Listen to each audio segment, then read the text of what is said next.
Apa sebenarnya hakikat bahagia itu? Ada seorang kaya, hartanya banyak, dia naik kereta yang besar, megah dan mewah.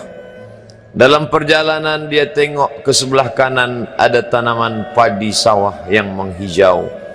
Lalu dia pandang ada budak-budak kecil membawakan makanan beserta ibunya menuju pondok di tengah sawah.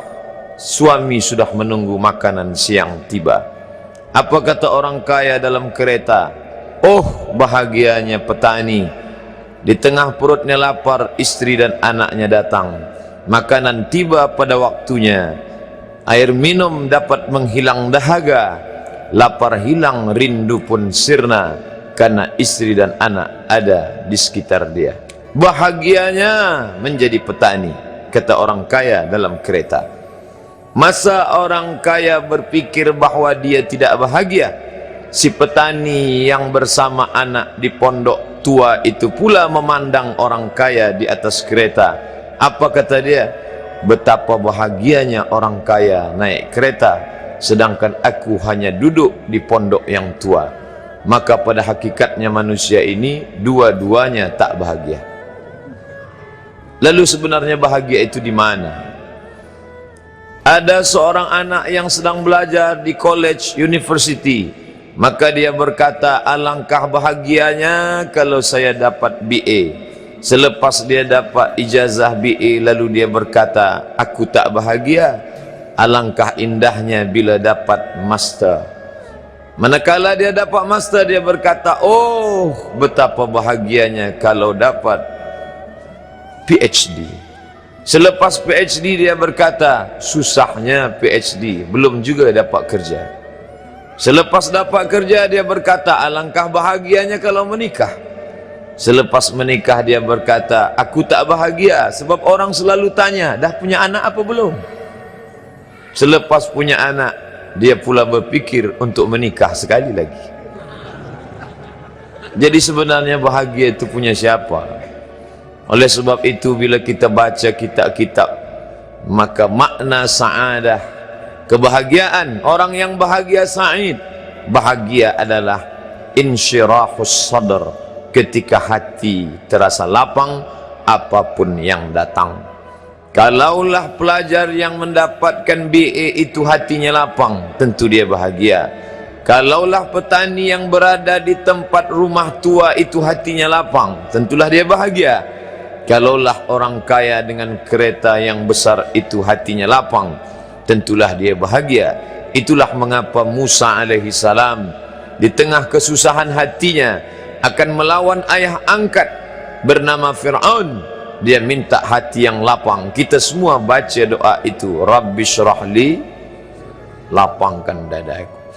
Itulah mengapa kakinya pecah berdarah, giginya patah, pelipisnya pecah, meneteskan darah, tapi dia tersenyum bahagia kerana hatinya lapang. Allah sudah lapangkan hatinya. Apa kata Allah untuk dia? Alam nasrah laka sadrak. Itu beza Muhammad dengan Musa. Musa meminta, Rabbi shrah li sadri wa yassir li amri wahlul 'uqdatam min lisani yafqahu qawli. Sedang Muhammad tidak meminta. Belum meminta, Allah dah bagi pada dia. Apa kata Allah?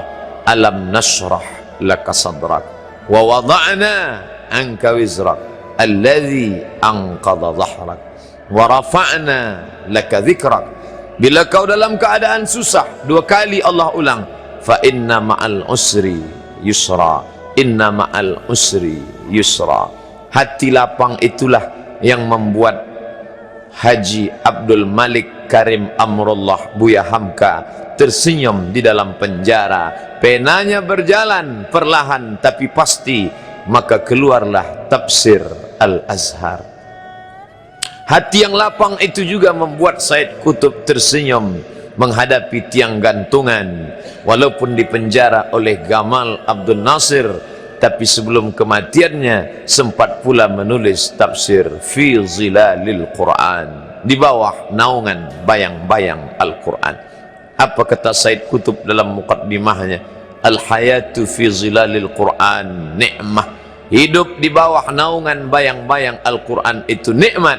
La ya'rifuha illa man zaqaha, tidak ada yang boleh mengetahuinya kecuali orang yang pernah merasakannya. Maka bahagia adalah ketika hati terasa lapang. Bila kita nampak raut wajah orang yang tenang cerah, maka ketenangan bukan pada wajahnya. Bila nampak orang melangkahkan kaki dengan tenang penuh wibawa, maka ketenangan bukan pada kakinya. Bila tampak ayunan tangannya tak tergesa-gesa, maka bahagia bukan pada tangannya. Di mana letak bahagia itu? Ala fil jasadi mudghah, ketahuilah dalam jasad ada segumpal, ada sekepal, ada sesuap. Idza salahat salahal jasadu kulluh, kalau yang segumpal itu baik, maka yang lain ikut menjadi baik.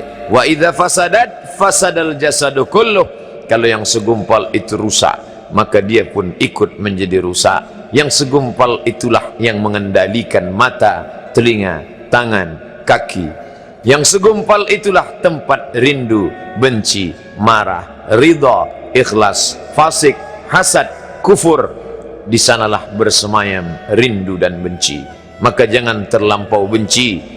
Habib habibaka haunamma, kalau kau sayang, sayanglah secukupnya sahaja. Karena boleh jadi hari ini kau sayang, besok berubah menjadi kebencian. Kalau kau benci, bencilah secukupnya sahaja.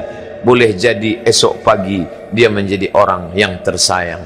Berapa banyak puan-puan berkata, siapa itu? Itulah orang yang dulu paling aku benci. Tapi hari ini masih ada juga benci, tapi tak banyak. Oleh sebab itu maka dijaga dia.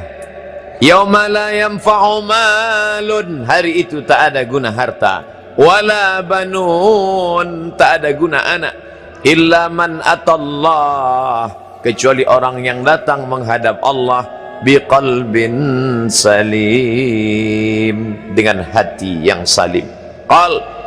Qab lam ba, qallaba, berbolak-balik. Qallaba, tidak selamanya bahagia.